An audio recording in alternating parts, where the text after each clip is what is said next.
आप सभी का स्वागत है हमारे YouTube चैनल पर। तो आज की इस वीडियो में हम लोग लगाएंगे अपनी प्रश्नावली 2.1 को। तो जहां पे देखते हैं अपने पहले सवाल को। तो पहला सवाल हमारे पास है कि निम्नलिखित के मुख्य मान ज्ञात कीजिए। ठीक है, तो हमें मुख्य मान को पता करना है। तो सबसे पहले आपको देखना है साइन। इसकी रेंज हमको पता है -π/2 से लेके π/2 तक। ठीक है, अब मैंने आपको बताया था कि जब इसका मान नेगेटिव होगा, ठीक है, एक्स इनपुट इज नेगेटिव, तो इसका आंसर आएगा फोर्थ क्वाड्रेंट से। तो फोर्थ क्वाड्रेंट में ले जाने के लिए हमको क्या करना होता है, केवल माइनस लगाना होता है। और देखो इसको लगाने के भी दो तरीके हैं। ठीक है, कितने तरीके हैं? दो। सबसे पहला होगा हमारा बेसिक मेथड, दूसरा होगा अल्ट्रा प्रो मेथड। इसको बोलेंगे बेसिक, इसको बोलेंगे प्रो। ठीक है, तो सबसे पहले आप बेसिक पे आओ, उसके बाद प्रो पे आना। तो बेसिक में क्या होगा, जैसे हमारा क्वेश्चन है साइन इनवर्स ऑफ माइनस का 1/2, तो इसको हम मान लेंगे किसके बराबर, x के बराबर। अब साइन इनवर्स x के पास जाएगा तो हो जाएगा साइन x, बराबर में ये है हमारा, ये बच गया माइनस का 1/2। अब देखो साइन x, साइन में 1/2 किसका मान होता है, 30 का। ठीक है, तो यहाँ पे होगा साइन x बराबर माइनस का साइन π/6। काम खत्म है, साइन से साइन कैंसल आउट, x का मान आ गया हमारे पास π/6, जो कि हमारा होगा मुख्य मान। तो यहाँ पे देखो खाली हमको माइनस इसके बाहर लगाना है और हमारा क्वेश्चन लग जाएगा। अब प्रो मेथड में क्या करना है आपको, जब बहुत प्रैक्टिस कर लोगे आप, यहाँ पे आपने लिखा देगा साइन इनवर्स माइनस का 1/2, तो आपको पता चला ये 30 डिग्री का मान है। लेकिन आप इतना प्रो हो चुके हो कि आपको पता है माइनस का 30 मान है, कोई दिक्कत नहीं है, बस इसमें माइनस लगा देना है और हमारा सवाल लग जाएगा। तो पहले आपको शुरुआत यहाँ से करनी है, फिर आपको उठ के यहाँ तक आना है। ठीक है, तो अभी दूसरा सवाल लगाते हैं। दूसरे सवाल में हमारे पास cos √3/2, तो यहाँ पे देखो इसको किस तरीके से लगाना है, सेम टू सेम प्रोसेस। ठीक है, cos inverse √3/2 is equal to x। ठीक है, तो ये हो जाएगा cos x बराबर √3/2, और √3/2 किसका मान होता है, cos x बराबर cos π/6, यानी कि cos 30, तो cos से cos कैंसिल, x का मान क्या आ गया हमारे पास, π/6। तो यहाँ से ये हमारा आंसर हो जाएगा। अब चलते हैं पहले के थर्ड क्वेश्चन पे।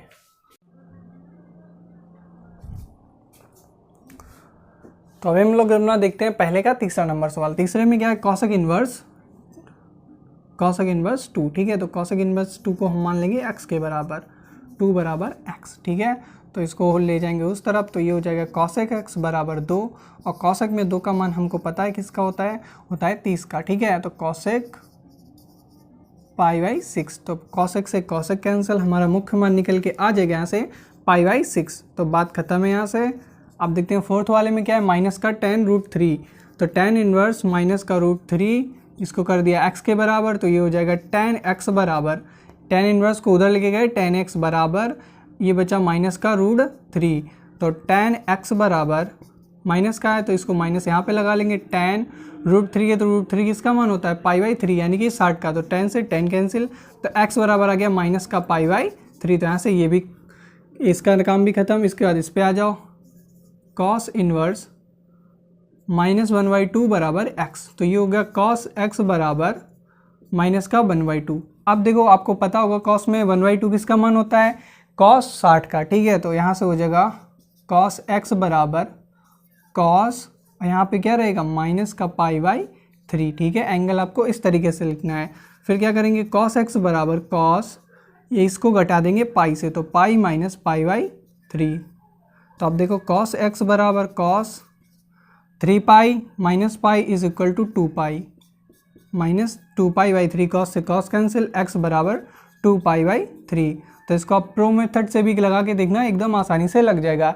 ये एकदम बेसिक मेथड है। फिर tan वाले में आ जाओ, तो tan इनवर्स माइनस का 1 है, तो माइनस का 1 बराबर x, tan इनवर्स क्या, इसको लिख देंगे tan x बराबर माइनस का 1, तो tan x बराबर tan माइनस का और π/4, यानी कि tan 45 का मान बन होता है, tan से tan कैंसिल, x बराबर माइनस का π/4। तो यहाँ से इसका आंसर हो जाएगा। तो 7 नंबर सवाल में है सेक इनवर्स 2/√3, तो इसको हम लिख लेंगे वापस से, सेक इनवर्स 2/√3 बराबर x। ठीक है, तो ये हो जाएगा सेक x बराबर 2/√3, तो सेक x में 2/√3 किसका मान होता है, 30 का, तो सेक π/6। अगर ये भी आपको अभी नहीं पता है तो अब मैं आपको अभी बता दूंगा। तो सेक से सेक कैंसिल, x बराबर हो जाएगा कितना, π/6। तो यहाँ से इसका काम खत्म। तो यहाँ पे आ जाओ, कॉट इनवर्स रूट 3, तो इसको हम बना लेंगे बराबर x, ठीक है। तो ये हो जाएगा कॉट x बराबर रूट 3। अब रूट 3 कॉट में किसका मान होता है, कॉट 30 का, तो ये हो जाएगा कॉट π/6। तो कॉट से कॉट कैंसिल, x बराबर π/6, इसका काम भी खत्म। इस पे आ जाओ कॉस इनवर्स माइनस का 1/√2। ये क्वेश्चन सबको परेशान करता है, तो इसको भी परेशान नहीं करने का। तो कॉस x बराबर माइनस का 1/√2, जो हमसे पड़ेगा उसको प्रॉब्लम कतई नहीं होगा। तो कॉस x बराबर क्या हो जाएगा, कॉस, अब 1/√2 मान होता है माइनस π/4 का। तो मैंने आपको बताया इसका मान जब भी हमको लाना होगा, यानी कि जब भी ये माइनस का होगा, तो इसका आंसर आएगा सेकंड क्वाड्रेंट से, और सेकंड क्वाड्रेंट में ले जाने के लिए इसको हम पाई से घटाएंगे, ठीक है।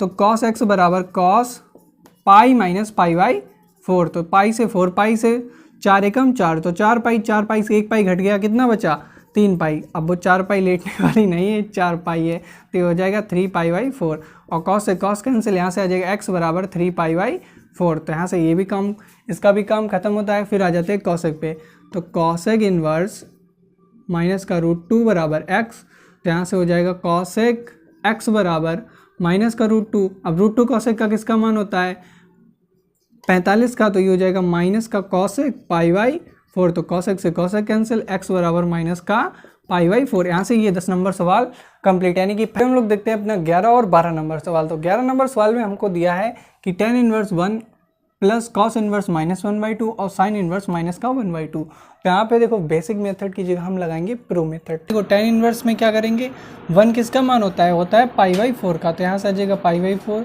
कॉस में देखो 1/2 किसका मान होता है कॉस 60 का, लेकिन माइनस लगा है तो इसको हम घटा देंगे किससे, पाई से, तो पाई π/3 प्लस साइन इनवर्स माइनस का 1/2, तो प्लस की जगह आ जाएगा माइनस, और ये 1/2 मान होता है 30 का, तो तो यहाँ से देखो ये होगा हमारा π/4 प्लस 3 पाई, 3 पाई से 1 पाई चली जाएगी तो बचेगी 2 पाई बटे 3, और यहाँ पे होगा माइनस का π/6। यहाँ पे देखो अगर हम इसके ऊपर नीचे 2 से गुणा कर लें तो इसके हर समान, तो यहाँ से ये होगा π/4 प्लस 4 पाई बटे 6 माइनस पाई बटे 6, तो 4 से 1 गया तो बचा 3, तो यहाँ से आएगा π/4 प्लस 3π/6, ठीक है। तो यहाँ से देखो एलसीएम ले लेंगे 12, 4 3 12, तो ऊपर आया 3 पाई और 6 दूनी 12, 3 दूनी 6, तो 6 पाई।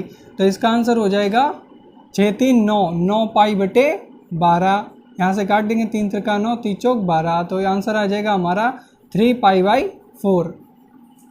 इसके बाद 12 नंबर में देखो कॉस इनवर्स 1/2 पॉजिटिव है तो फर्स्ट क्वाड्रेंट, और इसकी वैल्यू हो जाएगी कितनी π/4, यानी कि π/4 नहीं, इसका मान होगा कितना 2 पे होता है 60 पे, यानी कि π/3 और प्लस 2 साइन इनवर्स 1/2, ये होती 30 की, तो ये होगी π/6, 2 एकम 2, 2 3 6, तो π/3 प्लस π/3, तो इसका मान कितना आ जाएगा, हर सेम है तो अंश जुड़ जाएगा, तो होगा 2π/3। तो यहाँ से ये सवाल भी होता है। अब देखते हैं 13 और 14 नंबर सवाल। 13 नंबर में क्या है, साइन इनवर्स ऑफ x बराबर y। तो यहाँ पे हमसे पूछा क्या जा रहा है, हमारी रेंज पूछी जा रही है। तो हमें पता है साइन इनवर्स ऑफ x की रेंज क्या होती है, -π/2 से लेकर +π/2 तक। बस ये सवाल हमारा यहाँ से लग जाएगा। फिर 14 नंबर में क्या है, इनके हमें मान बताने हैं। तो देखो tan में क्या है, tan में कोई दिक्कत नहीं है, तो यहाँ पे हम लगाएंगे अपनी प्रो मेथड, और इसमें हम लगाएंगे, इसमें भी लगा देंगे प्रो मेथड। देखो √3 tan में किसका मान होता है 60 का, तो 60 को लिख देंगे π/3 माइनस सेक इनवर्स 2, सेक में 2 का मान होता है 60 का, 60 को लिखेंगे π/3, तो ये होगा माइनस का π/3, और माइनस तो आएगा नहीं तो इसको हम पाई से घटाएंगे, तो 3 पाई π/3 माइनस, ये ब्रैकेट में रहेगा 3 पाई माइनस पाई, तो 3 पाई से 1 पाई गया तो कितना बचा 2 पाई बटे 3। तो यहाँ से हमारा आंसर क्या आ जाएगा, देखो 2 पाई बड़ा है 1 पाई छोटा है, तो चिन्ह आएगा बड़ी पाई का, और 2 से 1 जाएगा तो बचेगा 1, और सेम है तो माइनस का π/3। तो एक्सरसाइज 2.1 कंप्लीट। लगाते हैं अपनी अगली एक्सरसाइज नेक्स्ट वीडियो में।